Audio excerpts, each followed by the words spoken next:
cooking until the coronavirus stops. I'm your host, Willow, and this is my co-host, Ava. Hello. Today, we will be making carnitas. If you do not know what carnitas are, they are pork tacos, and they're delicious. Let's get to it. Okay, so first we have our pork butt.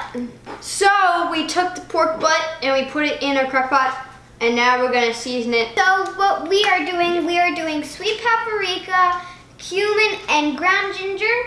And for our liquids, we have salsa verde, lime juice, salsa, and for extras we have, Oh my god, hello.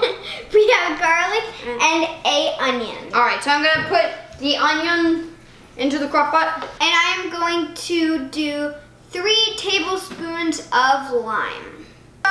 We put in 3 tablespoons of salsa verde. We are going to put in the rest of the salsa, which is about 1/4 of the jar. We are going to have 1 teaspoon of paprika. So we're actually adding 2 teaspoons of cumin. Okay, and then we're gonna use 1 teaspoon of ground ginger. We put in 4 cloves of garlic.